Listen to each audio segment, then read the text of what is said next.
దేవునికి స్తోత్రము కలుగును గాక. ఈ పరిశుద్ధ దినమున ఈ మీడియా ద్వారా దేవుని మనము ఆరాధించుకున్నటకు దేవుడు చేసిన కార్యం బట్టి దేవుని స్తుతిస్తా ఉన్నాను. కూడి వచ్చిన మీ అందరకు, అనగా లైవ్లో ఈ కార్యక్రమం చూచుటకు వచ్చిన మీ అందరకు ప్రభునామమున వందనాలు చెల్లిస్తూ ఉంటున్నాము. ప్రార్థన చేసుకుని ఈ ఆరాధన కార్యక్రమాన్ని మనం ప్రారంభించుకుందాం. పరిశుద్ధమైన తండ్రి, పరలోకమున్న మా దేవ, ఈ ఉదయకాల సమయంలో మీ పాసంగా వస్తూ ఉంటున్నాం.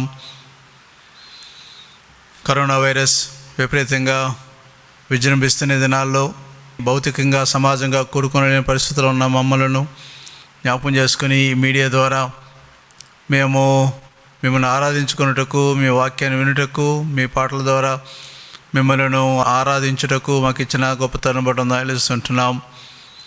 తండ్రి, ఆరాధన అంతటిని మీ చేతులు పెడుతుంటున్నాం.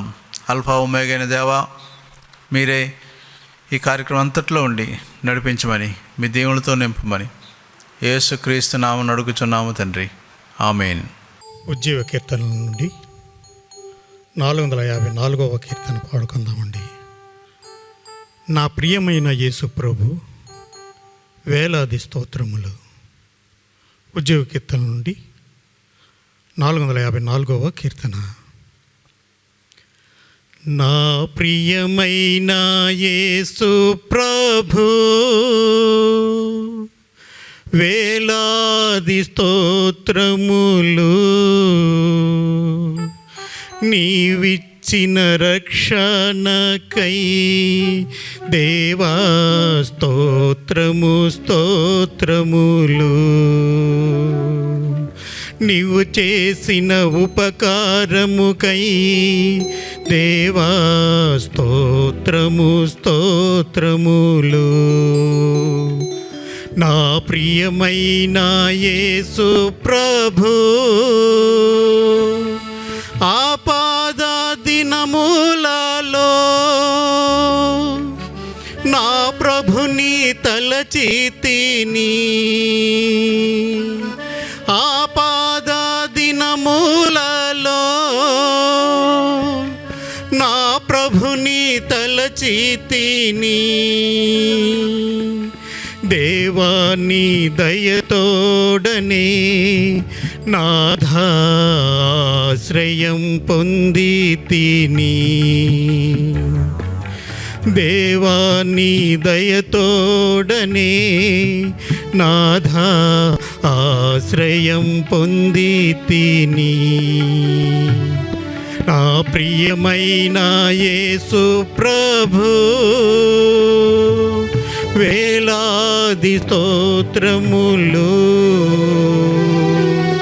నీవిచ్చిన రక్షణకై దేవా స్తోత్రము స్తోత్రములు. నీవు చేసిన ఉపకారముకై దేవా స్తోత్రము స్తోత్రములు. నా ప్రియమైన యేసు ప్రభు, లోకాపు పాపములో నీ పాపిగా జీవించితిని. లోకాపు పాపములో నీ పాపిగా జీవించితిని. శుద్ధ హృదయమిచ్చావు దేవా నిన్ను నీ దర్శించుటకై. శుద్ధ హృదయమిచ్చావు దేవా నిన్ను నీ దర్శించుటకై. నా ప్రియమైన యేసు ప్రభు, వేలాది స్తోత్రములు. నీవిచ్చిన రక్షణకై దేవా స్తోత్రము స్తోత్రములు. నీవు చేసిన ఉపకారముకై దేవా స్తోత్రము స్తోత్రములు. నా ప్రియమైన యేసు ప్రభు, ఈ దినము నీ పాడుట నీ వలనే యేసు ప్రభు, ఈ దినము నీ పాడుట నీ వలనే యేసు ప్రభు, ఎల్లప్పుడు నీ పాడేదన్ దేవా నాయందు వసించుము.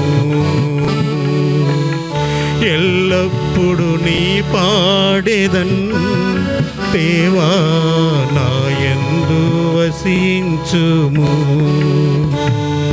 నా ప్రియమైన యేసు ప్రభు, వేలాది స్తోత్రములు. నీవిచ్చిన రక్షణకై దేవా స్తోత్రము స్తోత్రములు. నీవు చేసిన ఉపకారముకై దేవా స్తోత్రము స్తోత్రములు. నా ప్రియమైన యేసు ప్రభు, మందిర సమృద్ధిని నీ ప్రజల సహవాసమును, మందిర సమృద్ధిని నీ ప్రజల సహవాసమును, నీ సన్నిధి ఆనందమును దేవా కృపతో నేను సగితివి. నీ సన్నిధి ఆనందమును దేవా కృపతో నేను సగితివి. నా ప్రియమైన యేసు ప్రభు, వేలాది స్తోత్రములు. నీవిచ్చిన రక్షణకై దేవా స్తోత్రము స్తోత్రములు. నీవు చేసిన ఉపకారముకై దేవా స్తోత్రము స్తోత్రములు. నా ప్రియమైన యేసు ప్రభు. ఉజ్జీవ కీర్తన నుండి 24వ కీర్తన పాడుకుందామండి. దేవునికి స్తోత్రము గానము చేయుట మంచిది. ఉజ్జీవ కీర్తన నుండి 24వ కీర్తన. దేవునికి స్తోత్రము గానము చేయుటయే మంచిది. దేవునికి స్తోత్రము గానము చేయుటయే మంచిది. మనమందరము స్తుతి గానము చేయుటయే మంచిది. దేవునికి స్తోత్రము గానము చేయుటయే మంచిది. యెరూషలేము యెహోవాయే కట్టుచున్నవాడని, యెరూషలేము యెహోవాయే కట్టుచున్నవాడని, ఇశ్రాయేలీయులను పోగు చేయువాడని, ఇశ్రాయేలీయులను పోగు చేయువాడని. దేవునికి స్తోత్రము గానము చేయుటయే మంచిది. మనమందరము స్తుతి గానము చేయుటయే మంచిది. గుండె చెదరినవా వారిని బాగు చేయువాడని, గుండె చెదరిన వారిని బాగు చేయువాడని, వారి గాయములన్నీయు కట్టుచున్నవాడని, వారి గాయములన్నీయు కట్టుచున్నవాడని, దేవునికి స్తోత్రము గానము చేయుటయే మంచిది. మనమందరము స్తుతి గానము చేయుటయే మంచిది. దీనులకు అండాయనే భక్తిహీనులకు కూల్చును, దీనులకు అండాయనే భక్తిహీనులకు కూల్చును, సీతారాతో దేవుని స్తుతులతో కీర్తించుడి, సీతారాతో దేవుని స్తుతులతో కీర్తించుడి. దేవునికి స్తోత్రము గానము చేయుటయే మంచిది. మనమందరము స్తుతి గానము చేయుటయే మంచిది. యెరూషలేము యెహోవాను, సీయోను నీ దేవుని, యెరూషలేము యెహోవాను, సీయోను నీ దేవుని, కీర్తించుము కొనియాడుము ఆనందించువాడని, కీర్తించుము కొనియాడుము ఆనందించువాడని, దేవునికి స్తోత్రము గానము చేయుటయే మంచిది. మనమందరము స్తుతి గానము చేయుటయే మంచిది. వాక్యమును యాకోబుకు తెలియజేసిన వాడని, వాక్యమును యాకోబుకు తెలియజేసిన వాడని, ఏ జనముకిలాగునా చేసి ఉండలేదని, ఏ జనముకిలాగునా చేసి ఉండలేదని, దేవునికి స్తోత్రము గానము చేయుటయే మంచిది. మనమందరము స్తుతి గానము చేయుటయే మంచిది. దేవునికి స్తోత్రము గానము చేయుటయే మంచిది.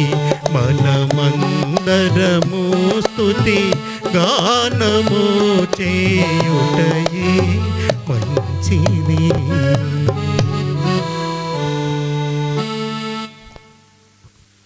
2020 సప్లిమెంట్ నుండి 26వ కీర్తన పాడుకుందామండి. నీ చేయి విడువలేనయ్యా, మా మంచి కాపరి నీవేనయ్యా. 2020 సప్లిమెంట్ నుండి 26వ కీర్తన. నీ చేయి విడువలేనయ్యా, నా మంచి కాపరి నీవేనయ్యా. నీ వడిలో నేను ఒదిగిపోవాలని నిత్యము నీ ఆశతో ఉన్నానయ్యా. నీ వడిలో నేను ఒదిగిపోవాలని నిత్యము నీ ఆశతో ఉన్నానయ్యా. హల్లెలూయా హల్లెలూయా హల్లెలూయా హల్లెలూయా హల్లెలూయా హల్లెలూయా హల్లెలూయా హల్లెలూయా. నీ హస్తం ఇడువలేనయ్యా, నీ ప్రేమ మరువలేనయ్యా. భయముండదు నీ చెంత, దిగులుండదు నీ ఉండగా.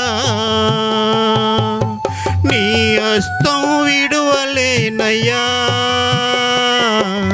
నీ ప్రేమ మరువలేనయ్యా. భయముండదు నీ చెంత, దిగులుండదు నీ ఉండగా. వేదన లేదు, శోధన రాదు, వేదన లేదు, శోధన రాదు, నా ప్రభు చెంతనుండగా, నా ప్రభు చెంతనుండగా. హల్లెలూయా హల్లెలూయా హల్లెలూయా హల్లెలూయా హల్లెలూయా హల్లెలూయా హల్లెలూయా హల్లెలూయా. నీ రెక్కల నీడలోనా నిత్యము నన్ను ఉంచు దేవా. ఉపకారం మరువలేనయ్యా, అపకారం చేయలేనయ్యా. నీ రెక్కల నీడలోనా నిత్యము నన్ను ఉంచు దేవా. ఉపకారం మరువలేనయ్యా, అపకారం చేయలేనయ్యా. చీకటి లేదు, శోకము రాదు, చీకటి లేదు, శోకము రాదు, నా ప్రభు చింతనుండగా, నా ప్రభు చింతనుండగా. హల్లెలూయా హల్లెలూయా హల్లెలూయా హల్లెలూయా హల్లెలూయా హల్లెలూయా హల్లెలూయా హల్లెలూయా. నీ చేయి విడువలేనయ్యా, నా మంచి కాపరి నీవేనయ్యా. నీ వడిలో నేను ఒదిగిపోవాలని నిత్యము నీ ఆశతో ఉన్నానయ్యా. నీ వడిలో నేను ఒదిగిపోవాలని నిత్యము నీ ఆశతో ఉన్నానయ్యా. హల్లెలూయా హల్లెలూయా హల్లెలూయా హల్లెలూయా హల్లెలూయా హల్లెలూయా హల్లెలూయా హల్లెలూయా.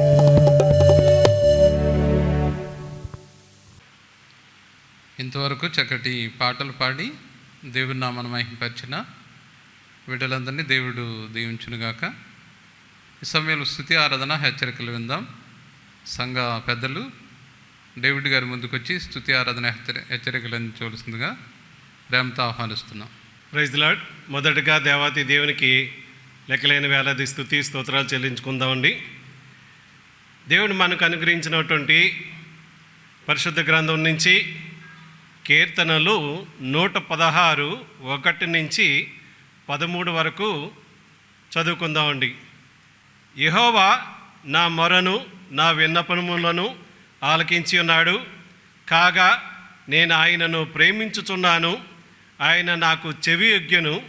కావున నా జీవిత కాలమంతయు నేను ఆయనకు మొర్రపెట్టుదును. 3 మరణబంధములు నన్ను చుట్టుకుని ఉండెను. పాతాళపు వేదనలు నన్ను పట్టుకుని ఉండెను. శ్రమయు దుఃఖమును నాకు కలిగెను. అప్పుడు యెహోవా దయచేసి నా ప్రాణమును విడిపింపుము. యెహోవా నామమును బట్టి నేను మొర్రపెట్టి తిని. యెహోవా దయాళుడు, నీతిమంతుడు, మన దేవుడు వాత్సల్యత గలవాడు. యెహోవా సాధువులను కాపాడువాడు. నేను కృంగి ఉండగా ఆయన నన్ను రక్షించెను. నా ప్రాణమా, యెహోవా నీకు క్షేమం విస్తరింప చేసి ఉన్నాడు. తిరిగి నీ విశ్రాంతిలో ప్రవేశింపుము. మరణం నుండి నా ప్రాణమును, కన్నీళ్లు విడవకుండా నా కన్నులను, జారి పడకుండా నా పాదములను నీవు తప్పించి ఉన్నావు. జారి పడకుండా సజీవులున్న దేశములలో యెహోవా సన్నిధిని నేను కాలం గడుపుదును. నేను అలాగు మాట్లాడి నమ్మకించి తిని. నేను మిగుల బాధపడిన వాడను. నేను తొందరపడిన వాడనై ఏ మనుషుడును నమ్మదగిన వాడు కాడనుకుంటుని.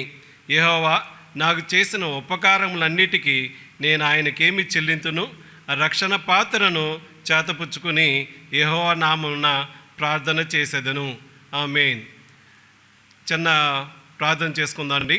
మమ్మల్ని మిక్కిలిగా ప్రేమించిన పరలోక తండ్రి, నాయన చదవబడినటువంటి వాక్యం నీది నాయన, మాకందరికీ అర్థంతో మీరే సాయం చేసి కృప చూపించి నడిపించండి. దీంట్లో ఉన్నటువంటి మర్మాలతో కూడినటువంటి అన్నీ కూడా మేము స్తుతించి గనపరుస్తుండగా, నేను ఎందుకు స్తుతించాలి, మిమ్మల్ని ఏ విధంగా గనపరచాలి, మీరు మాకేం చేస్తున్నారు, ఎటువంటి మేలులు అనుగ్రహించిన విషయాలన్నిటిని బట్టి కూడా నేను స్తుతించి గనపరుస్తున్నాం. కాబట్టి నాయన మీరే సాయం చేసి నడిపించుకుని కృప చూపిస్తారని మా ప్రభుడైనటువంటి యేసుక్రీస్తు ద్వారా అడిగి వేడుకుంటున్నాం తండ్రి. ఆమేన్. ఈ కీర్తన పైన మనకి ఎవరు రాసినప్పటికీ లేపైనా దావీదు రాసినట్టుగా మనకి కనిపిస్తూ ఉన్నది. ఎందుకంటే 16వ వచనంలో నీ సేవకుని కుమారుని నన్ను రక్షింపు, నా కట్లు విప్పనే విధంగా కీర్తనలో అనేక సార్లు వచ్చిన విషయాలను బట్టి ఈ కీర్తన దావీదు రాసినట్టుగా ఉన్నది. ఎలా కనిపిస్తున్నదంటే విమోచనకైనటువంటి ప్రభుని స్తుతించడం అనేది కనిపిస్తూ ఉన్నది. ఇప్పుడును లేదంటే ఈ ఆధునిక యుగంలోని రాబోయే కాలంలో కూడా ఈ కీర్తన ఏ విధంగా మనకి కనిపిస్తూ ఉన్నదంటే గొప్ప ఆదరణ కీర్తనగా కనిపిస్తూ ఉన్నది. అయితే మొదటగా నేనేంటంటే ఈ కీర్తనలో దేవుడు ఎలాంటి వాడు, దేవుడు మనకు ఏమి మేలులు చేసి ఉన్నాడు అనే విషయం మీద పంచుకోవాలని అనుకున్నాను. ఆ విషయాల మీద చూసినట్లయితే 3 విషయాలు ఉంటాయి. కానీ దీనికన్నా ముందు కీర్తనాకారుడు లేదా రచయిత దేవుడు తనకి బయలుపరిచిన విధానాన్ని బట్టి తనకు అనుగ్రహించినటువంటి అనుభవాల్లో 5 రకాలైనటువంటి తీర్మానాలు ఈ కీర్తనాకారుడు తను చేసుకుంటాడు. 5 తీర్మానాలు మీ దగ్గర ఉంచి తర్వాత దేవుడు ఎలాంటి వాడు, దేవుడు ఏ విధంగా మేలులు చేశారు, మనం ఎవరిని స్తుతించాలి, ఎవరిని గణపరచాలి, ఎవరిని ఆరాధించాలి అనేది మనకి 19వ వచనంలో ఉంటుంది. దాంతో ముగించుకుందామండి. అయితే దేవుడు కీర్తనాకారుడు ఏ రకంగా తీర్మానించుకున్నాడంటే మొదటిగా 2వ వచనంలో నా జీవిత కాలమంతయు నేను ఆయనకు మొర్రపెట్టుదును. అటువంటి అనుభవాన్ని మనకు కూడా ఉండాలని ఆ జీవిత కాలం అంతా కూడా ప్రార్థించే బిడ్డలుగా, లేదంటే మన బ్రతికినంత కాలం కూడా ప్రార్థించే బిడ్డలుగా ఉండమని ఈ కీర్తనాకారుడు కోరుచున్నాడు. రెండోదిగా చూసినట్లయితే 9వ వచనంలో ఉంటుంది, సజీవులున్న దేశములలో యెహోవా సన్నిధిని నేను కాలం గడుపుదును, లేదంటే నేను దేవునితో నడుచుకుందును. మనం బ్రతికినంతకాలం కూడా దేవుని సన్నిధానంలో నివసిస్తూ దేవుని సన్నిధానంలో గడుపుతూ దేవునితో నడుచుకోవాలని కీర్తనాకారుడు కోరుతూ ఉన్నారు. అదే మూడోదిగా కీర్తనాకారుడు తన తీర్మానం చేసుకున్నటువంటి 3వ తీర్మానం ఏంటంటే 13వ వచనంలో కనిపిస్తూ ఉన్నది, ఆ రక్షణ పాత్ర చేత పట్టుకునివ్వాలని. ఏమంటున్నాడు? రక్షణ పాత్రను చేతబుచ్చుకుని యెహోవా నామమున ప్రార్థన చేసేదను. అంటే ప్రార్థన జీవితం కలిగి ఉండాలని రక్షణ పాత్రను దేవుడు మనకు అనుగ్రహించిన విషయాలను బట్టి నేను ఆ విధంగా స్తుతిస్తున్నాను, గణపరుస్తున్నానని కీర్తనాకారుడు 3వ రకంగా తీర్మానం చేస్తున్నాడు. దాన్ని బట్టి మనం కూడా అటువంటి తీర్మానం కలిగి ఉండి దేవుని స్తుతించి గణపరచవలసిందిగా ప్రభు పేరట కూర్చున్నానండి. తర్వాత 4వదిగా చూసినట్లయితే 14వ వచనం లేదంటే 18వ వచనంలో ఈ విధంగా ఉన్నది. యెహోవాకు నా మొక్కుబళ్ళు చెల్లించెదను, ప్రజలందరి ఎదుటనే చెల్లించెదను. అంటే దేవుడికి తాను చేసుకున్నటువంటి మొక్కుబడి కానీ లేదంటే ఏ విషయమైనా సరే బహిరంగంగానే చెప్పాలన్నాడు. అంటే నేను క్రైస్తవుని కానీ నేను సాక్ష్యం బహిరంగ ఇవ్వలేను, నేను ఆ విధంగా ముందుకు రాలేను అనేది కాకుండా నేను బహిరంగంగానే చెప్తానని కీర్తనాకారుడు ఏ విధంగా అయితే ఉంటున్నాడో అట్టి రీతిగా మనందరినీ కూడా బహిరంగంగానే సాక్ష్యం ఇవ్వమన్నాడు. దేవుడు ఇటువంటి టైంలో కూడా నాకు ఈ విధమైనటువంటి మేలులు చేశాడు, నాకు ఆరోగ్యం విషయంలోనూ అనేకమైనటువంటి విషయాల్లో కూడా నాకు రక్షణకర్తగా ఉన్నాడు. అందుకే నేను స్తుతిస్తున్నాను, గణపరుస్తున్నాను, బహిరంగంగా సాక్ష్యం చెప్తున్నానని కీర్తనాకారుడు ఏ విధంగా ఉన్నాడో ఆ విధంగా తెలియపరచవలసిందిగా ప్రభు పేరట కూర్చున్నానండి. తర్వాత చూసినట్లయితే 5వదిగా చూస్తే 17వ వచనంలో ఈ విధంగా ఉన్నదండి. కృతజ్ఞతార్పణలు అర్పించాలని. తర్వాత నేను నీకు కృతజ్ఞతార్పణ అర్పించెదను. నేను ఏ నామమును ప్రార్థన చేస్తున్నాను అంటున్నాడంటే యెహోవా నామమునే నేను ప్రార్థన చేస్తున్నాను.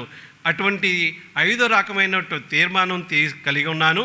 ఇటువంటి తీర్మానాలన్నీ ఈనాడు మనం విశ్వాసులైన మనం అందరం కూడా కలిగి ఉండాలి. ఎందుకంటే గొప్ప ఆదరణకర్తగా మనకు దేవుడు ఉన్న విషయాలను బట్టి దేవుని స్తుతించి గణపరచవలసిందిగా ప్రభు పేరట కూర్చున్నానండి.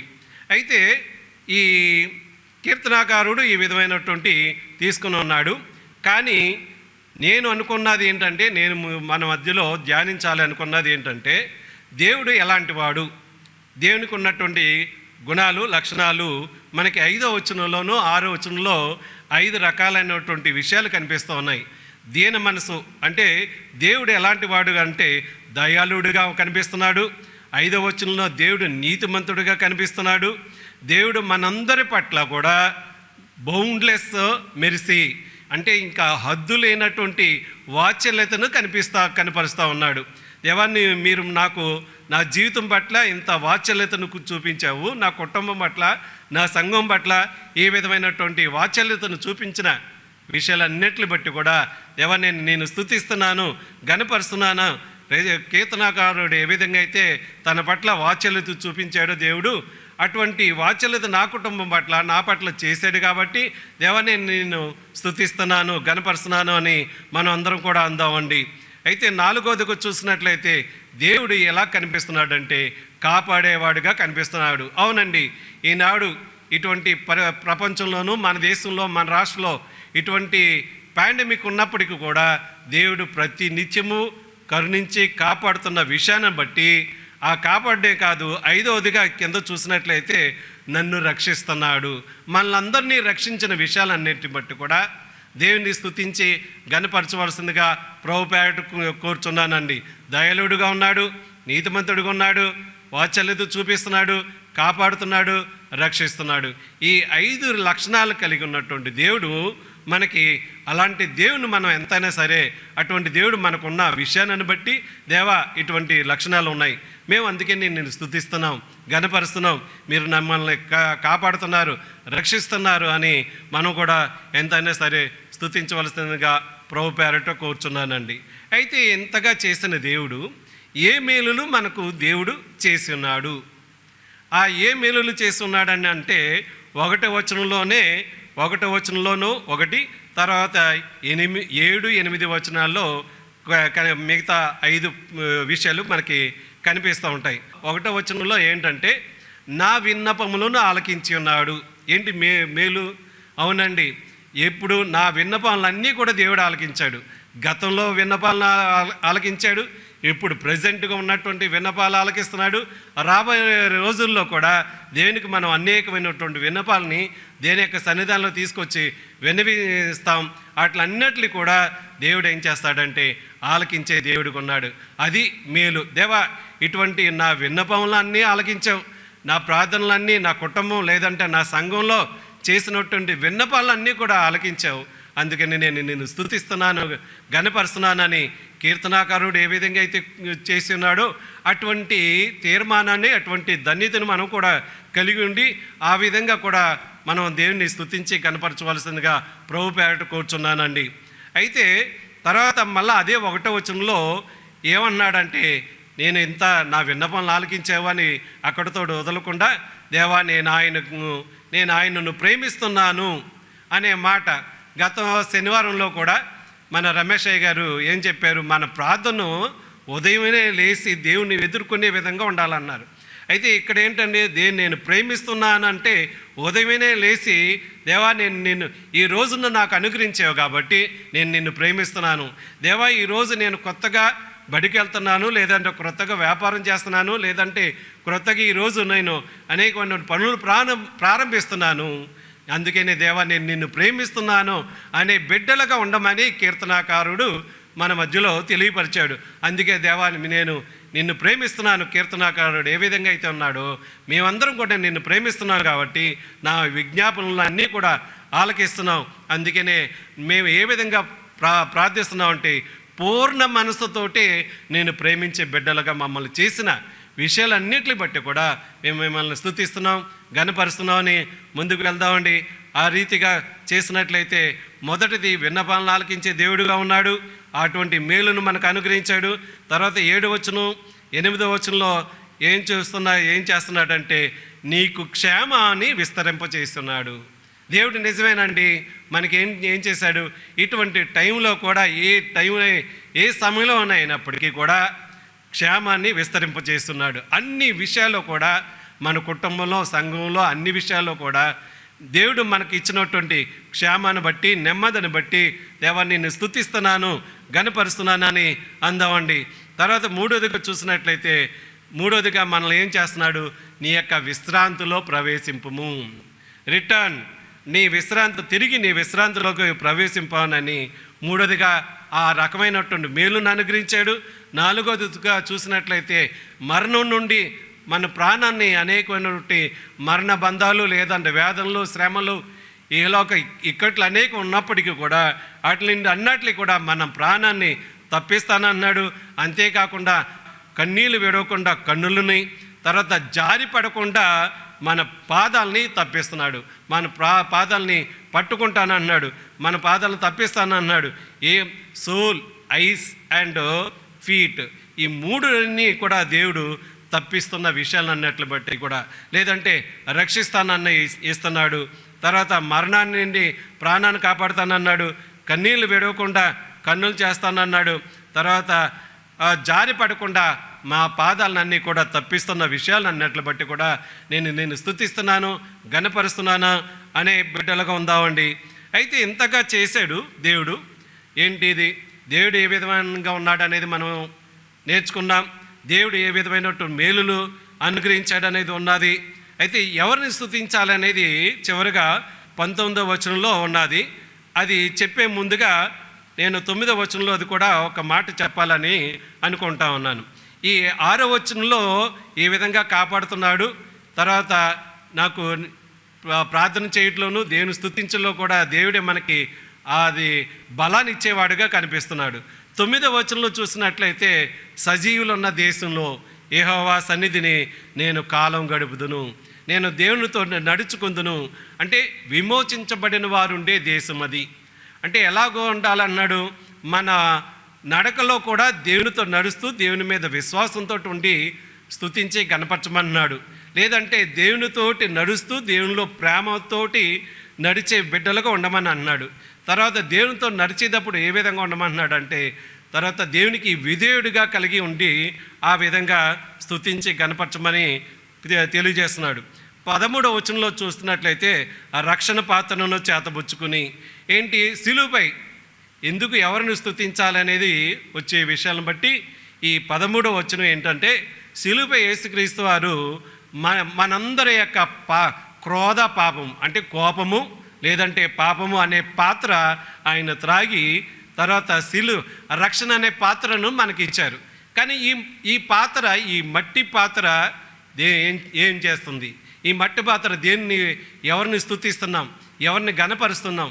మనకు అనుగ్రహించినటువంటి రక్షణకర్త అయినటువంటి మనకు అనుగ్రహించినటువంటి రక్షణకర్త అయినటువంటి యేసుక్రీస్తు వారినే మనం స్తుతించి ఆరాధించవలసిందిగా ప్రభుపేట కూర్చున్నానండి. దేవుడు మనల్ని అందరినీ రక్షించినందుకు మనం ఏ విధంగా ఉండాలి? అతనికి కృతజ్ఞత కలిగి కృతజ్ఞత స్తుతులను అర్పించే బిడ్డలుగా ఉండాలి. అయితే ఎవరిని స్తుతించాలి, ఎవరిని ఆరాధించాలంటే 19వ వచనంలో, యెరూషలేమా నీ మధ్యను నేను యెహోవాకు నా మొక్కుబళ్ళు చెల్లించెదను. యెహోవాను స్తుతించడి. ఎవరిని స్తుతించాలన్నాడు? దేవుణ్ణి స్తుతించాలని చెప్తున్నాడు. యెహోవా తండ్రి అయినటువంటి దేవుడు అయినటువంటి యేసుక్రీస్తు వారిని స్తుతించాలి, గణపరచవలసిందిగా ప్రభుపేట కూర్చున్నాడు. ఎందుకు స్తుతించాలంటే మనకి ఈ నెలలో మనకి ఉన్నటువంటి సత్యసాక్షి మీద ఉన్నటువంటి మంచి థీమ్ దేవుడు అనేకమైనటువంటి వాగ్దానాలు ఇచ్చాడు.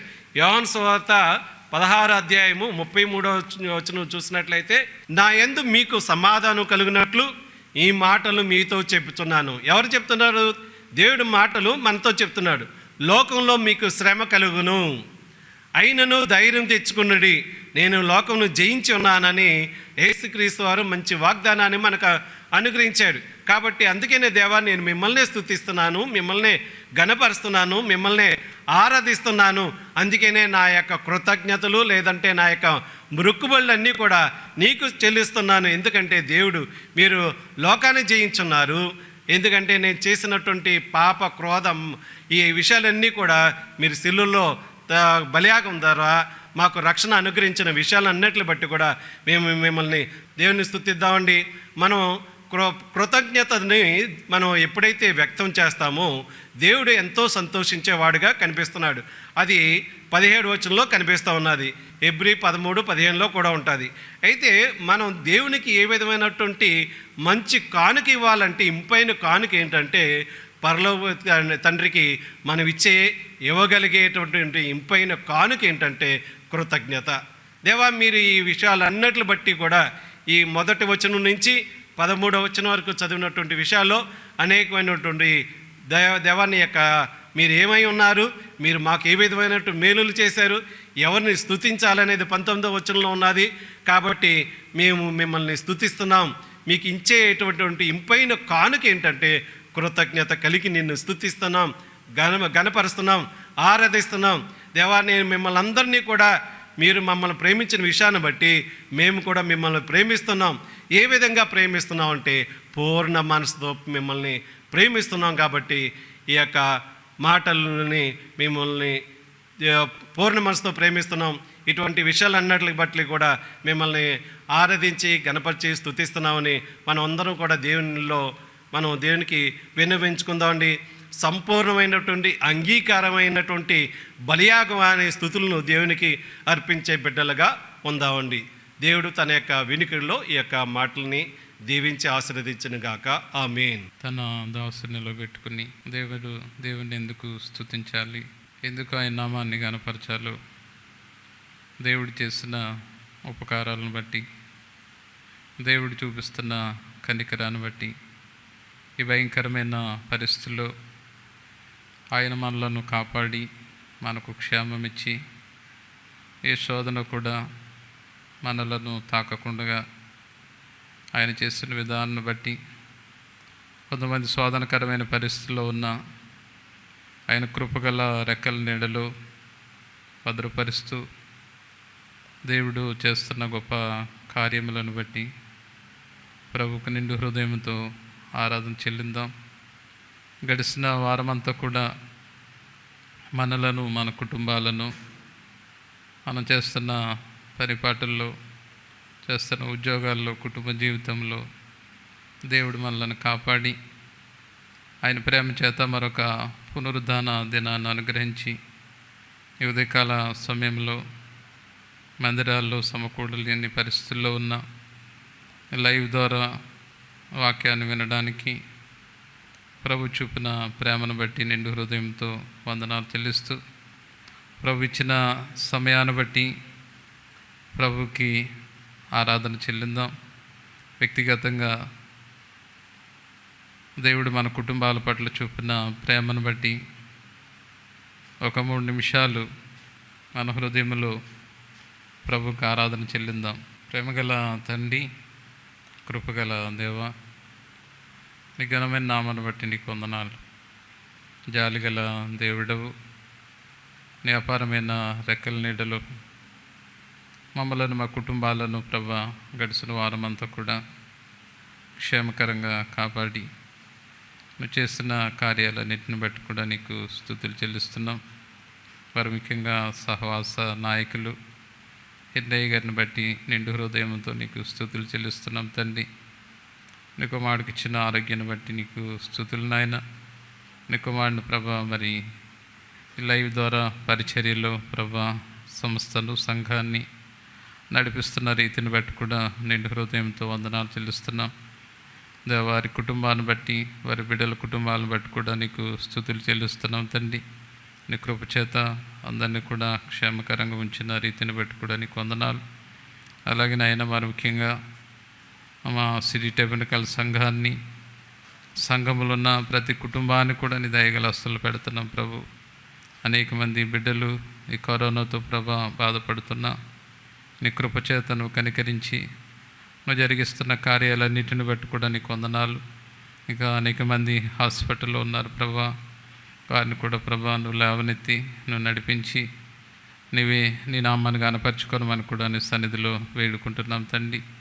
జాలిగల దేవుడవు, నీకు అసాధ్యమైన కార్యం ఏది లేదు ప్రభా. మీరు ప్రార్థించండి, నేను గొప్ప కార్యం చేస్తానన్నావు. నువ్వు ఇచ్చిన వాగ్దానం జ్ఞాపం చేసుకుని నీ సన్నిధిలో విజ్ఞాపన చేస్తున్నాం తండ్రి. దేవా కనికరించినైనా నీ కుమారుడు బాబ్జీ గారిపై నీ సన్నిధి నుంచి తండ్రి నీ పరిశుద్ధ రక్తాన్ని ప్రోక్షించి దేవా ప్రతి బలహీనతను కూడా విడిపించమని నీ సన్నిధిలో వేడుకుంటున్నాం తండ్రి. అలాగే ప్రభా నా తండ్రి, మా సంఘంలో ప్రభా జరిగిస్తున్న కార్యాలన్నిటిని బట్టి కూడా నీకు వందనాలు. అనేక బిడ్డల పట్ల, అనేక కుటుంబాల పట్ల నువ్వు చూపించిన ప్రేమను బట్టి కూడా నీకు వందనాలు.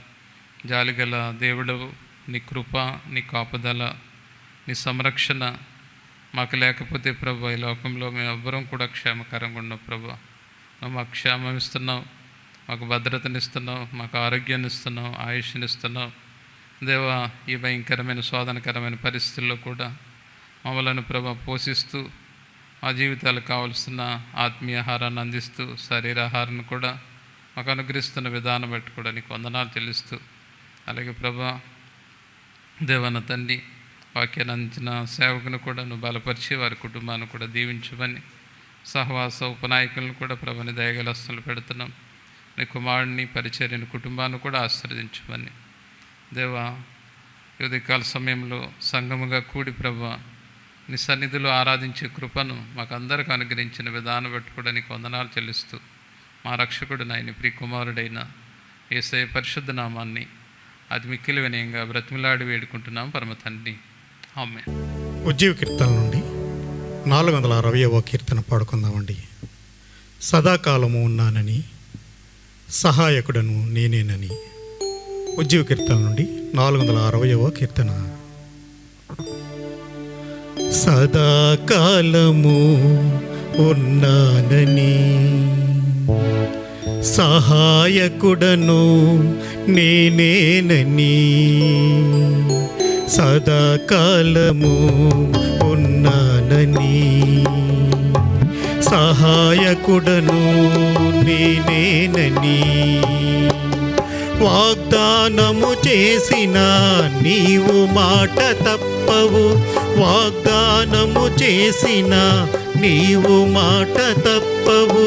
నా ప్రియుడా యేసు నన్ను విడిచిపెట్టవు, మా ప్రియుడా యేసు మమ్ము విడిచిపెట్టవు.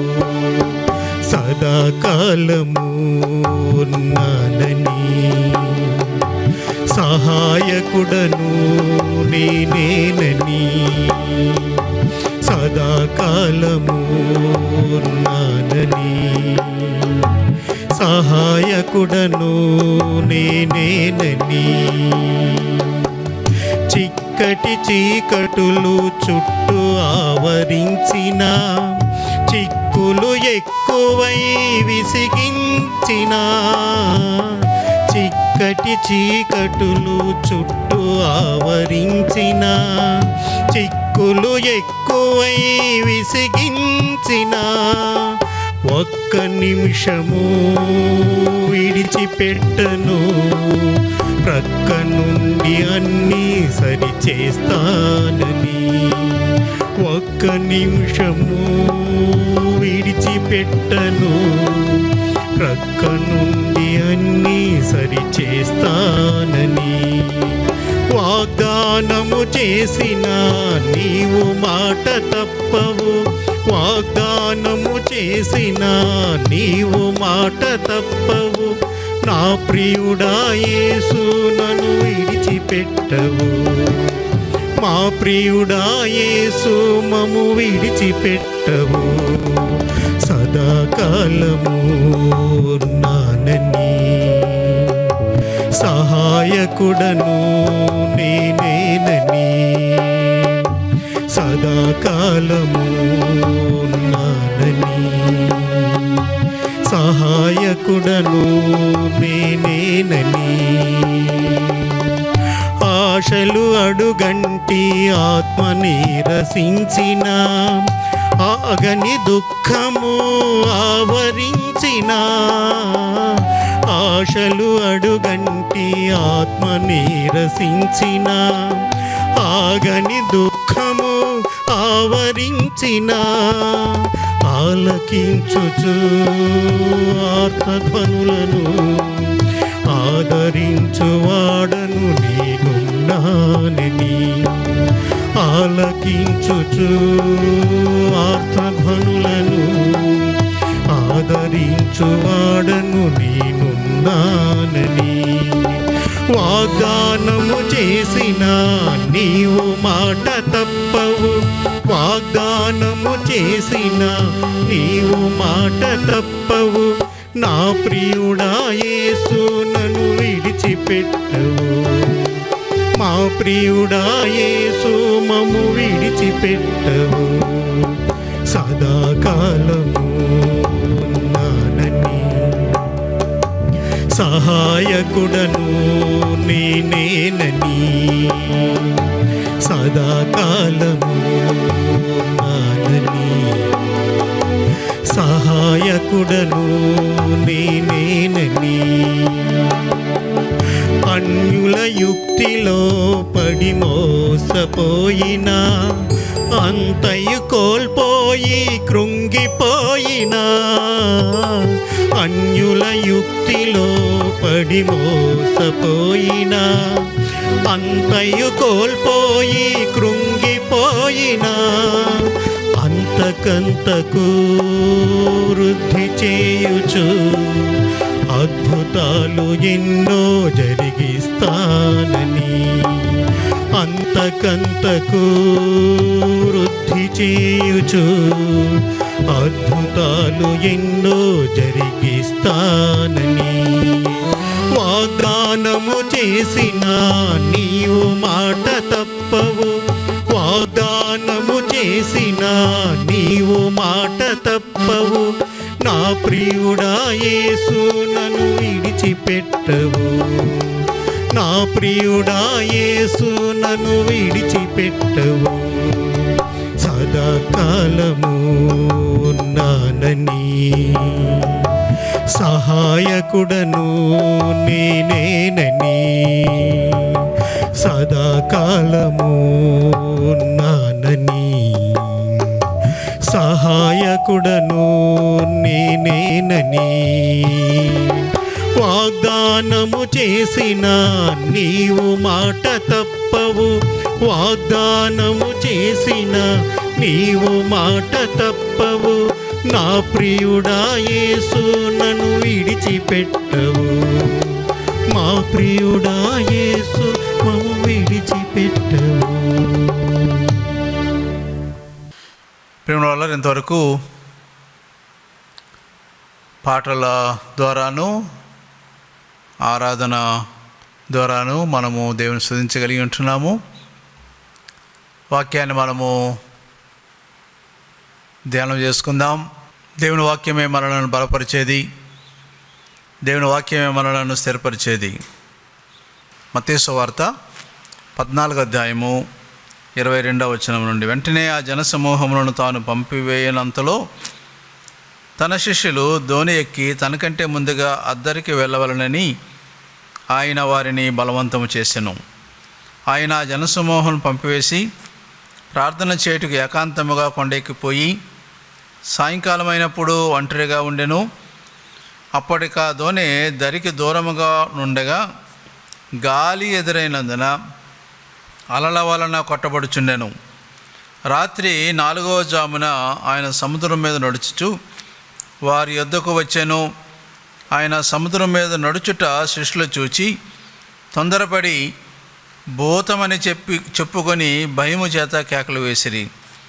వెంటనే యేసు ధైర్యం తెచ్చుకొనుడి, నేనే, భయపడకురని వారితో చెప్పగా, పేతురు, ప్రభువా, నీవే అయితే నీళ్ల మీద నడిచి నీ యొద్దకు వచ్చుటకు నాకు సెలవిమ్మని ఆయనతో అనెను. ఆయన రమ్మనగానే పేతురు దోణి దిగి యేసు నొద్దకు వెళ్ళుటకు నీళ్ల మీద నడిచెను గాని గాలిని చూచి భయపడి మునిగిపోసాగి ప్రభువా, నన్ను రక్షించమని కేకలు వేశాను. వెంటనే యేసు చేయి చాపి అతని పట్టుకొని, అల్పవిశ్వాసి, ఎందుకు సందేహపడితవని అతనితో చెప్పెను. వారు దోణి ఎక్కినప్పుడు గాలి అణిగెను. అంతటా దోణిలో ఉన్నవారు వచ్చి నీవు నిజముగా దేవుని కుమారుడవని చెప్పి ఆయనకు మ్రొక్కిరి. చిన్న ప్రార్థన చేసుకుందాం. ప్రేమగల తండ్రి, కృపల దేవ, చదవబడిన వాక్య భాగం బట్టి మీకు వందనాలు. సమస్యల్లో మీరే మాకు దిక్కు తండ్రి. ఈ యొక్క వాక్య భాగం నుండి మాకు కావలసిన హెచ్చరికలు దయచేయమని, మమ్మల్ని బలపరచమని, ప్రస్తుతం ఉన్న కరోనా వైరస్ కాలంలో ప్రభు అనేక సమయాల్లో అనేక మంది విషయాల్లో ధైర్యము చేరిన వారమై ప్రభు మేము ఈ పరిస్థితులలో దిక్కులేని వారంగా ఉన్నప్పటికీ మీరు ఈ వాక్యం ద్వారా మాతో మాట్లాడి బలపరచమని యేసు నామమున అడుగుచున్నాము తండ్రి, ఆమేన్. యేసు ప్రభు జీవితంలో జరిగిన ఒక సంఘటన మనము చదివి ఉంటున్నాము. ఆయన ఆ పై వచనాల్లో మనం చదివినప్పుడు 5 రొట్టెలు 2 చేపలను 5,000 మందికి పంచి ఇచ్చిన తర్వాత మిగిలిన రొట్టె ముక్కలు 12 గంపలు ఎత్తిన తర్వాత యేసు ప్రభు శిష్యులను తర్వాత ఊరికి, అంటే గెన్నేసరతు దేశానికి వెళ్ళమని పంపి ఉంటున్నాడు. ఆయన అక్కడే ఉండి కొండ ఎక్కి ఏకాంతంగా ప్రార్థన చేసి వారిని కలుసుకోవాలనుకున్నాడు. కానీ ఆ దోణి ఇప్పటికే చాలా దూరం వెళ్ళిపోయింది సముద్రంలో. ఆ సమయంలో వారికి తుఫాను ఎదురైంది, గాలి ఎదురై ఉంటున్నది. ఇక మనం బ్రతకము అన్నట్టుగా వారు అలల చేత కొట్టబడుతున్న ఆ నావలో యేసు ప్రభు వారిని చూచి సముద్రం మీద నడుచుకుంటూ వారి దగ్గరికి వచ్చి ఉంటున్నాడు. ముందు వారు గుర్తుపట్టలేకపోయారు, భూతం అనుకున్నారు, భయపడ్డారు. కానీ యేసు ప్రభు అన్నాడు, నేనే, మీరు ధైర్యం తెచ్చుకోండి అని, భయపడకూడని వారికి జ్ఞాపకం చేసి వారిని ఆదరించి ఉంటున్నాడు. పేతురు అప్పటికీ నమ్మకుండగా, నీవే అయితే నీ దగ్గరకు నేను నడుచుటకు, నీ దగ్గరకు వచ్చుటకు సెలవేమన్నాడు. యేసుప్రభు రమ్మన్నాడు. మిగిలిన శిష్యులందరినీ వదిలి పేతురు సముద్రం మీద నడవటం మొదలుపెట్టాడు. కానీ అక్కడ ఉన్న గాలి అలలను చూచి భయపడి మునిగిపోసాగుతూ ఉన్నాడు. వెంటనే యేసుప్రభు కేక పెట్టాడు. ఆయన లేపి ఓడలోనికి వచ్చిన తర్వాత సముద్రము నిమ్మలమై ఉంటున్నది. తర్వాత వారు ఆయనను ఆరాధించినట్టుగా, మ్రొక్కి అనే మాట కనబడుతూ ఉంది ఇక్కడ, ఆయనను ఆరాధించినట్టుగా మనకు అర్థమవుతూ ఉంటున్నది. జీవితంలో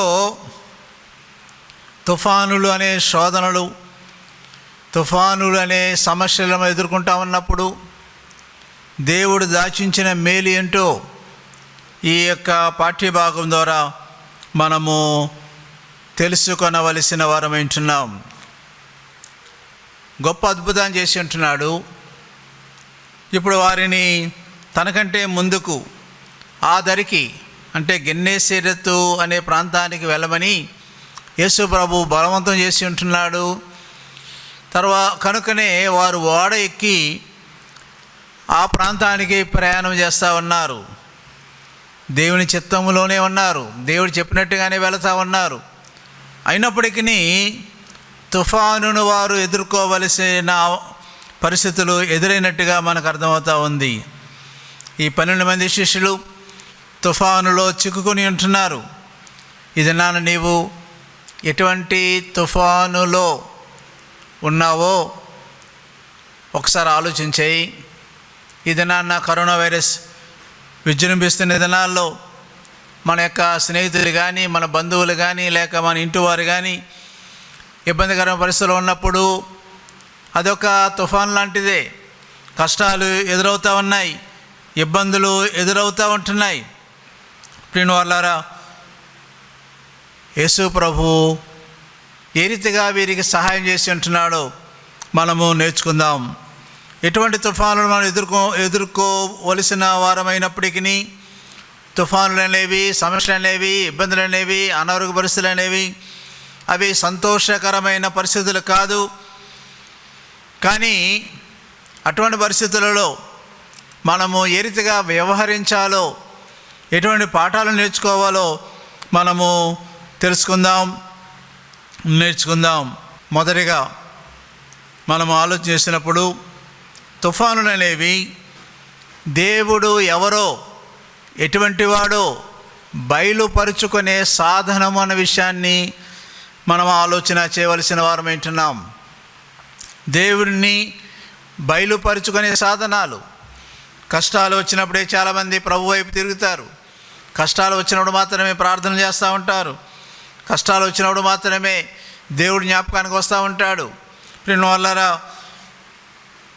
శిష్యులు యేసు ప్రభువును వెంబడించుచున్న దినాల్లో యేసు ప్రభు చెప్పినట్టుగానే ఆ దరికి వారు ప్రయాణం చేస్తున్న సమయంలో గొప్ప తుఫాను వారికి వచ్చి ఉంటున్నది. ఆ తుఫానులో గాలి ఎదురవుతూ ఉంది, సముద్రము అలల చేత కొట్టబడుతూ ఉంది ఆ నావ. వారు భయముతో ఉంటున్నారు. అటువంటి పరిస్థితులలో ఆ చీకటి సమయంలో, ఆ తెల్లవారుజామున యేసు ప్రభు వారి దగ్గరకు వచ్చుచూ ఉన్నట్టుగా మనకు అర్థమవుతూ ఉంటున్నది. ఇక్కడ మనం గమనించినట్లయితే 25వ వచనంలో, రాత్రి 4వ జామున ఆయన సముద్రం మీద నడుచుచు వారి యొద్దకు వచ్చెను. రాత్రి 4వ జామున అంటే ఇంకా తెల్లవారలేదు, ఇంకా ఆ సమయంలో చీకటిగానే ఉంటున్నది. తుఫాను ఎదురైన ఆ సమయంలో యేసు ప్రభు వారి దగ్గరికి వస్తూ ఉంటున్నాడు. లేక ఈ కష్టము, ఈ శ్రమ, ఈ తుఫాను యేసు ప్రభు ఎవరో వారికి బయలుపరచబడుతున్నట్టుగా మనకు అర్థమవుతూ ఉంటున్నది. ఇది నాన్న నీవు నేను ఎటువంటి తుఫాన్లు గుండా వెళుతూ ఉన్నప్పటికీ, ఎటువంటి చీకటి పరిస్థితులు మనల్ని ఆవరించి ఉన్నప్పటికీ, ఎటువంటి గాఢాంధకారం లాంటి భయంకరమైన అనారోగ్య పరిస్థితులు మనల్ని ఆవరించినప్పటికీ, ప్రియుల వాళ్ళారా, అక్కడ ప్రభువు మనతో ఉండేవాడు అన్న విషయాన్ని మనము అర్థం చేసుకుందాం. దేవుడు ఎల్లవేళలా తన బిడ్డలతో ఉండేవాడు అనే విషయాన్ని మనము జ్ఞాపకం చేసుకుందాం. హెబ్రీ సంఘాన్ని రాస్తూ ఏమన్నాడంటే, హెబ్రీ పత్రిక 13వ అధ్యాయము 5వ వచనం ఈ మాట రాస్తా ఉన్నాడు, నిన్ను ఏమాత్రమును విడువను, నిన్ను ఎన్నడును ఎడబాయను అని ఆయనే చెప్పిన కదా. దేవుడు మనలను విడిచిపెట్టేవాడు కాదు, ఎడబాసేవాడు కాదు అన్న విషయాన్ని మనము గుర్తుపెట్టుకుందాం. సొలొమోను మహారాజు ఆలయాన్ని ప్రతిష్ఠించుచున్న సమయంలో ఆయన చేసిన ప్రార్థనలో ఆయన ఎక్కడుంటాడో, ఎటువంటి స్థితిలో ఉన్నాడో మనకు వివరిస్తూ ఉన్నాడు. 1వ రాజుల గ్రంథము 8వ అధ్యాయము 12వ వచనం అంటున్నాడు కదా, సొలొమోను దానిని చూచి గాఢాంధకారమందు నివాసము చేయుదునని యెహోవా సెలవిచ్చి ఉన్నాడు. నీవు నివాసం చేయుటకు నేను మందిరం కట్టించున్నాను, సదాకాలం అందులో నీవు నివసించుటకై నేను ఒక స్థలమును ఏర్పరిచి ఉన్నాను అని చెప్పి గాఢాంధకారములో నివాసం చేసేవాడు.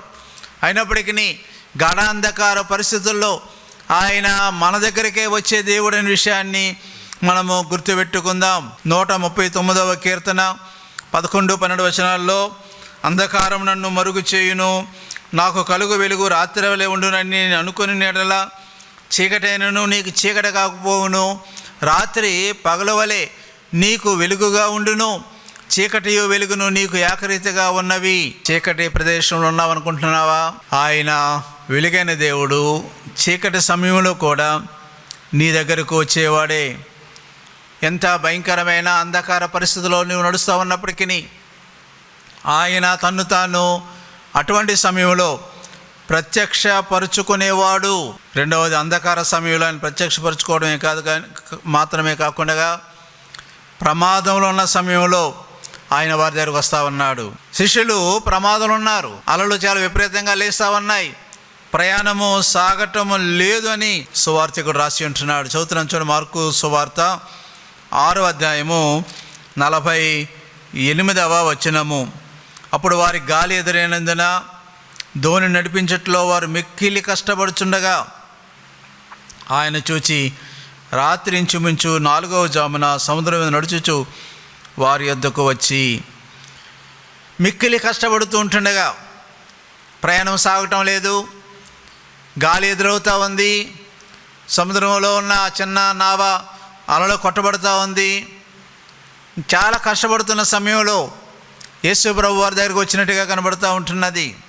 నీకున్న ఇబ్బంది, నీకున్న కష్టము, నీకున్న ఇరుకు, నీకున్న అనారోగ్యము ఏదైనప్పటికీ ఇటువంటి సమయంలో కూడా యేసు ప్రభు నీ దగ్గరకు తన్ను తాను ప్రత్యక్షపరుచుకునే దేవుడు అనే విషయాన్ని మనము గుర్తించుకోవలసిన వారం వింటున్నాం.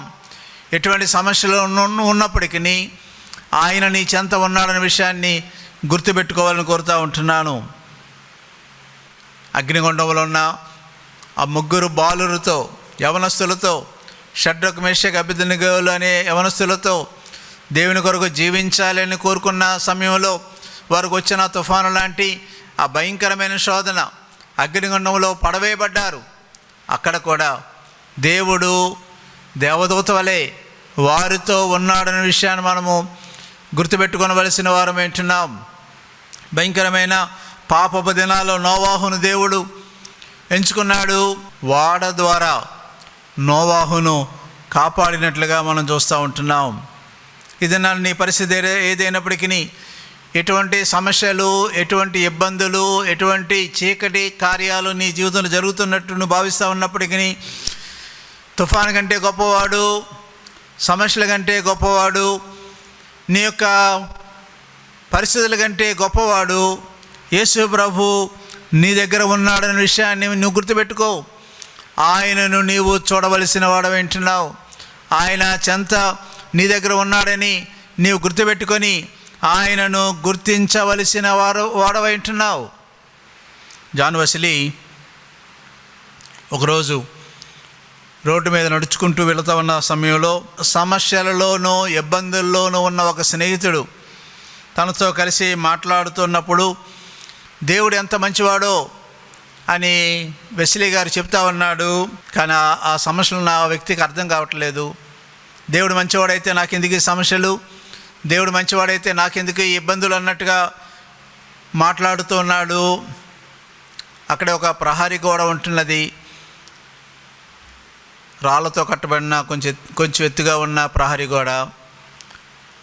అక్కడే మేస్తా ఉన్న ఒక ఆవు కనబడింది. అప్పుడు వెస్లీ గారు ఆ ఆవును చూసి ఈ తనతో మాట్లాడుతున్న వ్యక్తితో ఈ ప్రశ్న అడిగి ఉంటున్నాడు. ఇప్పుడు ఆ ఆవు తల ఎత్తి పైకి ఎందుకు చూస్తూ ఉంది అని అడిగాడంట. అప్పుడు తనతో మాట్లాడుతున్న వ్యక్తి ఏమన్నాడంటే, గోడగుండా అవతల ఏముందో కనబడని కారణాన ఆ ఆవు తల పైకెత్తి చూస్తూ ఉంది. అప్పుడు వెస్లీ గారు అదే అన్నారంట, అదే నేను చెప్తా ఉన్నాను, మన సమస్యలు గుండా మనం చూడలేం, మన బాధలు గుండా మనము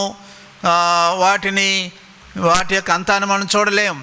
కనుకనే మనము తల ఎత్తి పైనున్న దేవుని వైపు చూడవలసిన వారమై ఉన్నాం అని ఆయన ఆ సమస్య ఉన్న వ్యక్తికి చెప్పినట్టుగా ఆయన పుస్తకంలో రాసి ఉంటున్నారు. ఈరోజు ఎటువంటి సమస్యలో ఉంటున్నావు, ఎటువంటి ఇబ్బందుల్లో ఉంటున్నావు, ఎటువంటి అనారోగ్య పరిస్థితుల్లో నీవు ఉంటున్నావు, జ్ఞాపకం చేసుకొని ప్రభువు నీ చెంత ఉన్నాడని ఆయన వైపు చూడగలవా? రెండవది, మొదటిది, తుఫాను లాంటి పరిస్థితులలో దేవుడు తాను ఎవరో మనకు బయలుపరుచుకున్నట్టుకు తుఫానులు సాధకాలు ఇంటున్నాయి. రెండవది, తుఫానులు మనలను పరిశోధించుటకు సాధనాలు ఇంటున్నాయి. మన విశ్వాసము ఎటువంటి విశ్వాసమో, మనలో ఉన్న చల్లారిన జీవితాన్ని తీసివేసి ఉజ్జీవమునకు నడిపించే మనల్ని పరిశోధించుటకు సాధనాలు అన్న విషయాన్ని మనం గుర్తుపెట్టుకోవలసిన వారం వింటున్నాం.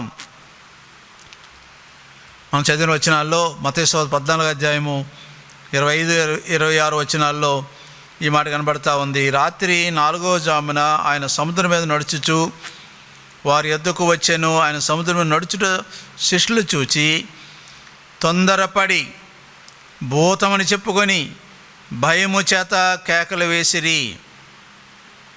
వెంటనే యేసు ధైర్యం తెచ్చుకొనుడి, నేనే, భయపడుకునని వారితో చెప్పగా, యేసు ప్రభు ఆ చీకటి సమయంలో, ప్రమాదాన్ని ఎదుర్కొంటున్న సమయంలో, వారికి ప్రత్యక్షమైన సమయంలో వారు భయపడుతూ ఉన్నారు. ఇక్కడ దేవుడు తను తాను ప్రత్యక్షపరుచుకొనుట ద్వారా తాను ఎటువంటి వాడో వారికి జ్ఞాపకము చేస్తూ ఉంటున్నాడు. వారు తొందరపడుతూ ఉన్నారు, భయము చేత కేకలు వేస్తూ ఉన్నారు. అటువంటి సమయంలో తాను ఎవరో అక్కడ తన్ను తాను ప్రత్యక్షపరుచుకుంటూ ఉన్నాడు. యేసులో చెప్పిన మాటల్లో మొట్టమొదటి మాట సమాధానాన్ని కలిగించే వర్తమానాన్ని ఆయన వారికి ఇచ్చి ఉంటున్నాడు. ఏమన్నాడంటే, మనం గమనించినట్లయితే, ధైర్యము తెచ్చుకొనుడి. వారు ఒక రకంగా అవిశ్వాసులు ఉన్నారు, ఒక రకంగా కృంగిపోతూ ఉన్నారు, ఒక రకంగా మరణిస్తామనే భయంలో వారు ఉన్నారు. ప్రభువు వారికి కనబడి ఉంటున్నాడు కదా. భయపడుతున్న వేళ, తొందరపడుతున్న వేళ ధైర్యము తెచ్చుకొనుడి. ఆయన సమాధానముతో కూడిన మాటలను వారికి అందిస్తూ ఉన్నాడు. ఈరోజు నీ చుట్టూ భయంకరమైన సంగతులు జరుగుతూ ఉన్నప్పుడు శాంతి సమాధానాన్ని కలిగిన వారంగా ఉన్నామా? దేవునిలో ధైర్యము తెచ్చుకొని ప్రభు మీద ఆధారపడగలిగిన వారంగా ఉంటున్నామా? ఫిలిప్పీ సంఘానికి రాస్తూ ఈ మాట అక్కడ కనబడతా ఉంది. ఫిలిప్పీ పత్రిక 4వ అధ్యాయము 6-7 వచనాలు. దేని గురించి చింతపడుకుడి కానీ ప్రతి విషయంలోనూ ప్రార్థన విజ్ఞాపనముల చేత కృతజ్ఞతాపూర్వకముగా మీ విన్నపములు దేవునికి తెలియజేయడి. అప్పుడు సమస్త జ్ఞానమునకు మించిన దేవుని సమాధానము యేసుక్రీస్తు వలన మీ హృదయములకును మీ తలంపులకును కావలియుండును. దేవుని సమాధానం మనకు కావలిగా ఉండాలంటే చింతపడటం కాదు కావలసినది. మన చింత అంతే కూడా దేవునికి అప్పగించవలసిన వారం వింటున్నాం. ధైర్యాన్ని తెచ్చుకోవాలి. దేవుడు మనతో ఉన్నాడనే విషయాన్ని గుర్తుపెట్టుకుందాం. దేవుని యొక్క సమాధానం కలిగిన వారంగా ఉందాం. దేవుడిచ్చే అభయాన్ని మనం గుర్తుపెట్టుకుందాం. బైబిల్లో అనేకమైన వాగ్దానాలు మనము కలిగి ఉంటున్నాం. ఆ వాగ్దానాలను నెమరు వేసుకుంటూ దేవుని మీద భారం వేసి మనము ముందుకు సాగవలసిన వారం వింటున్నాం. ధైర్యంతో కూడిన మాటలు మాత్రమే కాకుండా తాను శక్తి కలిగిన వాడని ఆయన వారికి బయలుపరుచుకుంటూ ఉన్నాడు. ఏమంటే, నేనే, భయపడుకుడి అని వారితో చెప్పిన మాట కనబడతా ఉంది. నేనే. వారు భూతం అనుకుంటా ఉన్నారు, ఏదో దెయ్యం అనుకుంటా ఉన్నారు. కానీ ప్రభు వారితో మాట్లాడుతూ నేనే అని చెప్పి ఉంటున్నాడు. యోహాను సువార్తలో నేనే అనే పదానికి ఆయన ఎవరో మనకు అక్కడ అర్థమవుతూ ఉంటున్నది. నేనే ద్వారం అన్నాడు, నేనే మార్గం అన్నాడు, నేనే జీవపు ఆహారం అన్నాడు, నేనే మంచి గొర్రెల కాపరిని అన్నాడు. అలాగే 7 సార్లు నేననే పదము ఆయన వాడి ఉంటున్నాడు. ఆయన ఎంత గొప్పవాడో, ఆయన ఎంత శక్తిమంతుడో అక్కడ వారికి వివరిస్తా ఉన్నాడు. నేనే ఈరోజు ఎటువంటి ఇబ్బందులు నువ్వు ఎదుర్కొంటా ఉన్నా, ఎటువంటి పరిస్థితులు గుండా నీవు నడుస్తూ ఉన్నా, దేవుడు మనలను ఎటువంటి వాడో జ్ఞాపకం చేస్తూ ఉన్నాడు. ఆయనే మనకు ద్వారం ఏంటున్నాడు, ఆయనే మనకు మార్గం ఏంటున్నాడు, ఆయనే మనకు జీవాహారం ఏంటున్నాడు, ఆయనే మనకు గొర్రెల మంచి కాపరి ఏంటున్నాడు. అటువంటి దేవుడు మనం కలిసి ముందుకు సాగుతున్న దినాల్లో ఆయన వైపు దృష్టి పెట్టి ఉంటున్నామా?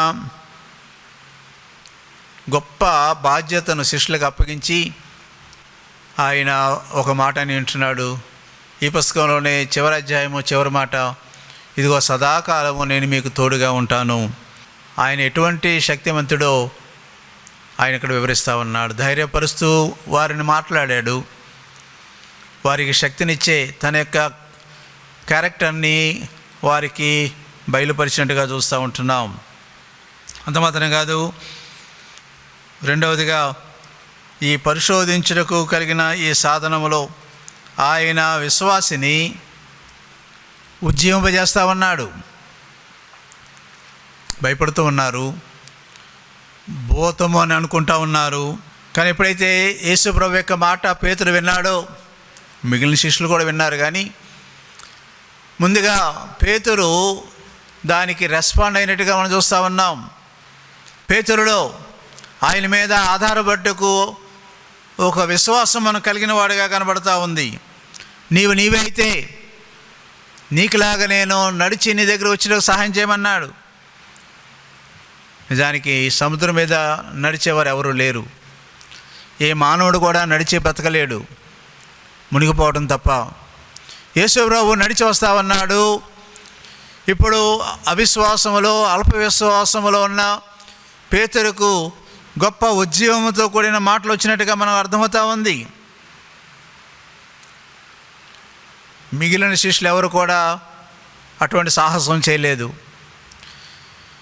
పేతురు ఒక్కడే సాహసం చేసి అడుగుతూ ఉన్నాడు, నీళ్ళ మీద నడుచుటకు నాకు సహాయం చేయి. అలాగే ప్రభు చెప్పి అంటున్నాడు, ఓడను వదిలి సముద్రం నడవటం మొదలుపెట్టాడు. బహుశా ప్రభు తర్వాత సముద్రం మీద నడిచిన మొదటి వ్యక్తి పేతురే. ఎంత దూరం నడిచాడో మనకు తెలియదు, కానీ మొత్తానికి అక్కడున్న ఆ అలలను చూచి, గాలిని చూచి భయపడి మునిగిపోసాగి అన్నమాట మనకు అర్థమవుతూ ఉంది. ఈరోజు మన యొక్క విశ్వాసం ఏ రీతిగా ఉంది? దేవుని మీద ఆధారపడిన విశ్వాసం మనలో ఉంటున్నదా? ఆయన శక్తివంతుడని మనం ఆయన నేర్పిస్తూ ఉన్నాడు. ఆయన శక్తి కలిగిన వాడని మనం రుజువు చేసుకుంటూ ఉన్నాడు. మన విశ్వాసము ఇంకా అల్ప విశ్వాసముగా ఉంటున్నదా? వజ్రాల అమ్మే వ్యక్తి ఒక ఆయనతో మాట్లాడుతూ, నేను అమ్మే వజ్రాలు స్వచ్ఛమైనవో లేక డూప్లికేటివో మీరు తెలుసుకోవాలంటే మేము ఎప్పుడో ఒక పరీక్ష చేస్తూ ఉంటాం. నీటిలో వేసినప్పుడు అసలైన వజ్రాలు పైన అలాగే మెరుస్తాయో నీటిలో కూడా అలాగే మెరుస్తూ ఉంటాయి. కానీ డూప్లికేట్ వజ్రాలు అవి పైన బాగా మెరుస్తూ ఉండవచ్చునేమో, కానీ నీటిలో వేసినప్పుడు ఆ మెరుపంతా పోతూ ఉంది. సాధారణ వ్యక్తులు కూడా ఆ తేడాను వారు గమనించగలరని చెప్తూ ఉంటాడు. ఇదన్నా మన విశ్వాసం. శ్రమలలో, కష్టాల్లో, బాధల్లో వెనకకు వెళ్ళిపోయే వారంగా ఉన్నామా? చల్లారిపోయే వారంగా ఉంటున్నామా? నీళ్ళ లాంటి శ్రమలలో కూడా మనము మెరుస్తూనే ఉండాలి. మన విశ్వాసాన్ని కలిగి మనము అసలైన విశ్వాసమును దేవుని యొక్క బిడలమని మనము జ్ఞాపకము చేస్తూ లోకానికి చూపించవలసిన వారమేంటున్నాం. తుఫానులు ఆయనను మనకు దేవుడెవరో బయలుపరచుటకు ఏర్పాటు చేయబడిన సాధనాలు. తుఫానులు దేవుడు మనలను పరిశోధించుటకు ఏర్పాటు చేయబడిన సాధనాలు. మూడవదిగా తుఫానులు మనం ఆయన కొరకు సాక్షిగా జీవించడానికి ఏర్పాటు చేయబడిన సాధనాలు. యేసుప్రభు ఎవరో బయలుపరుచుకున్న తర్వాత, తాను ఎవరో వారు ఆయన శక్తిని చూచిన తర్వాత, ఇప్పుడు యేసుప్రభు ఆ ఓడలోనికి వచ్చి ఉంటున్నారు. వెంటనే ఆ గాలి అణిగేను అన్న మాట కనబడతా ఉంది. దేవుడు తుఫాను అణిచివేసి ఉంటున్నాడు. భయంకరమైన ఆ తుఫానులో శిష్యులందరూ కూడా తొందరపడి భయపడుతున్న వేళ ప్రభు వారి దగ్గరకు వచ్చి ఆ దోణి ఎక్కిన కారణాన ఆ తుఫాను ఆగినట్టుగా కనబడుతూ ఉంది. ఈరోజు మనము ఆయనను కలిగిన వారంగా ఉన్నామా? ఆయనను కలిగిన వారమని సాక్ష్యం చెప్పే వారంగా ఉంటున్నామా? ఆయన నా తండ్రి అని మన హృదయంలో ఉన్నట్టుగా మనం జీవించగలుగుతూ ఉంటున్నామా? ఆ తర్వాత జరిగిన సంఘటన ఏంటంటే, ధోనిలో ఉన్నవారు అందరూ కూడా వచ్చి ఆయనను మొక్కిరి, నువ్వు నిజముగా దేవుని కుమారుడు అని చెప్పి ఆయనను ఆరాధించారు. వర్షిప్ అనే మాట ఇంగ్లీష్లో ఉంటున్నది. దేవునిని మనము ఆరాధించే వారంగా ఉండుట కొరకు ఈ తుఫాన్లు వస్తూ ఉన్నాయి. అనేక సమయాల్లో ఏదైనా మేలు జరిగినప్పుడే దేవుని ఆరాధన చేస్తూ ఉంటాం, లేక దేవునిని మనము స్తుతిస్తూ ఉంటాం. కానీ నిజానికి తుఫాన్లో ఉన్నప్పుడు మనం దేవుని స్తుతించగలుగుతూ ఉంటున్నామా? ఒక చర్చిలో సాక్ష్యాలకు సమయం ఇచ్చారు. కొంతమంది సాక్ష్యాలు చెప్తా ఉన్నారు. ఒక నిరక్షరాస్యుడు, నల్లజాతీయుడు, ఎక్కువ చదువుకోలేదు. ఆయన లేచి, నేను శ్రమల గుండా వెళుతూ ఉన్నప్పుడు, కష్టాలు గుండా వెళుతూ ఉన్నప్పుడు, పలానా బాధ గుండా వెళుతూ ఉన్నప్పుడు నేను దేవుని వాక్యాన్ని చదవటం మొదలు పెడతాను. ఆ సమయంలో నాకు ఒక మాట అక్కడ నాకు కనబడుతూ ఉంటుంది. అది జరిగిన తర్వాత అనే మాట తర్వాత నేను ఇంకా ధైర్యం తెచ్చుకుంటాను అన్నాడంట. ఇంకా నేను బైబిల్ చదవను, ఇంకా ఆ మాట నన్ను ఆదరిస్తూ ఉందని చెప్తా ఉన్నాడంట. అప్పుడు పాస్టర్ గారు అడిగారంట, మాకు కొంచెం వివరించే బాబు, మాకు అర్థం కాలేదన్నాడంట పాస్టర్ గారు. అప్పుడు అన్నాడంట, చాలాసార్లు బైబిల్లో ఆ మాట నాకు కనబడింది. అది జరిగిన తర్వాత, అంటే నాకు వచ్చే శ్రమలు అది అంతం కాదు, నాకు వచ్చే బాధ అది అంతం కాదు, అది జరిగిన తర్వాత ఇంకోటి ఉంది. కాబట్టి నేను ధైర్యపరచబడి ప్రోత్సహించబడి దేవుని ముందు సాగిపోతూ ఉన్నాను. నిజంగా బైబిల్లో 453 సార్లు ఆ మాట వచ్చింది. అది జరిగిన తర్వాత నిజమే, ఈ దినాన్న మనకున్న శ్రమలు అవి శాశ్వతమైనవి కాదు, అవి తాత్కాలికమైనవి. ఎందుకొరకు వచ్చినాయో తెలియదు, కానీ దానిని బట్టి మనం దేవుణ్ణి స్తుతించి ఆరాధించవలసిన వారం ఏంటున్నాం. ఈరోజు ప్రభువులో మనం ఏ రీతిగా సాగిపోగలుగుతూ ఉంటున్నాము, ప్రభువులో ఏ రీతిగా ముందుకు మనము పరిగెట్టగలుగుతూ ఉంటున్నాం, విశ్వాసిగా మన జీవితం ఏ రీతిగా ఉంటున్నది. ఒక మట్టితో పాతం చేసిన తర్వాత బయట ఎంతకాలం ఉన్నా అది మట్టి పాత్రే, దానికి విలువ ఉండదు. కానీ అది అగ్నిలోనికి పెట్టబడినప్పుడు, ఆ ఫర్నెస్లో అది పెట్టినప్పుడు చాలా విలువైన పాత్రగా అది వేడికి తయారవుతూ ఉంటుంది. ఈ పోర్సిలిన్ అనే చైనా పాత్రలు కూడా, మనం కాఫీ టీలు తాగే ఆ అందమైన పాత్రలు కూడా వేడిగుండా వెళ్ళిన కారణాన్ని ఆ మట్టి పాత్రలు విలువైన పాత్రలుగా చేయబడతా ఉన్నాయి, అందమైన పాత్రలుగా చేయబడతా ఉన్నాయి, అది ఎంతో విలువ కలిగిన పాత్రలుగా ఉంటున్నాయి. ఈరోజు వేడని ఆ శ్రమలో గుండా నువ్వు వెళ్తూ ఉన్నావేమో, అయినప్పటికీ నీ దేవుడు గొప్ప దేవుడు. 304వ శతాబ్దంలో నైసీన్ కౌన్సిల్ అనే మహాసభ జరిగింది. చాలా ఉన్నతమైన తీర్మానాలు ఆ సభ క్రైస్తవ జనాంగానికి చేసి ఉంటున్నాయి. అప్పుడే ప్రారంభించబడుతూ ఉన్న భిన్నమైన బోధలకు వ్యతిరేకంగా ఆ సభ చాలా తీర్మానాలు చేసి ఉంటున్నాయి. ఆ సభలో 318 మంది దైవ సేవకులు, సేవలో ఉన్నతమైన వారు హాజరై ఉంటున్నారు. ఆ దినాన నైసీన్ కౌన్సిల్లో సభలో 12 మంది తప్ప మిగిలిన వారందరూ కూడా 318లో 12 మంది తప్ప మిగిలిన వారందరూ యేసు ప్రభు కొరకు శ్రమ పడిన కారణాన, హింస పడిన కారణాన ఒక కన్ను లేదో, చెయ్యలేదో, కాలు లేదో, లేక కాలు వంకరపోయి కుంటిగా నడవటమో, శ్రమ వలన, హింస వలన వారు ఇటువంటి జీవితంలో ఉన్నవారు. అయినప్పటికీ ప్రభు కొరకు ఆ సభలో గొప్ప తీర్మానం చేసిన వారుగా ఉన్నారు. ప్రియుని వాళ్ళ దినాన్న మనము ఎటువంటి శ్రమలో ఉన్నప్పటికీ, సమస్యలో ఉన్నప్పటికీ, ఇబ్బందుల్లో ఉన్నప్పటికీ యేసు ప్రభు గొప్పవాడు. ఆయన తుఫానును గద్దించిన దేవుడు. ఈరోజు ఆయన చూస్తావా? ఆయన దగ్గరకు వస్తావా? ఆయనలో ముందుకు సాగిపోతావా? తల వంచి కళ్ళు మూసుకొని ప్రార్థన చేసుకుందాం. పరిశుద్ధమైన తండ్రి, పరలోకముందన్న మా దేవా, నిజమే దినాన్న కరోనా వైరస్ను బట్టి కానీ, లేక లాక్డౌన్ వలన సరైన ఉద్యోగం లేని కారణాన కానీ, లేక రకరకాల ఇబ్బందుల వలన, కష్టాల్లో, ఇబ్బందుల్లో మేము ఉంటున్నాము. కానీ మీరు శ్రమను దాటిన గొప్ప వీరుడు, మీరు శక్తివంతుడైన వాడు. ప్రభా, శిష్యులు ఇబ్బందులు ఉన్నప్పుడు ఆ అర్ధరాత్రి సమయంలో కూడా వారి దగ్గరకు వచ్చి ఉంటున్నారు, ఆ చీకట్లో కూడా వారి దగ్గరకు వచ్చి ఉంటున్నారు. మీరు వారిని రక్షించడానికి, వారిని చూచి వచ్చిన దేవుడు. ఏదైనా మా పరిస్థితి ఎటువంటిగా ఉన్నప్పటికీ మీరు మమ్మలను రక్షించటకు, మమ్మల్ని కాపాడుటకు వచ్చిన దేవుడు కనుక మీరు ఎవరో మేము గుర్తించిన వారమై, మేము ధైర్యపడి, మేము మీ వాక్యాన్ని బట్టి బలపడి, మీ వాగ్దానాలను బట్టి స్వతంత్రించుకొని మీలో ముందుకు సాగుట కృప దయచేయండి. మా విశ్వాసాన్ని వృద్ధి చేయండి, మా విశ్వాసాన్ని ఉజ్జింపజేయండి, మా విశ్వాసాన్ని స్థిరపరచండి.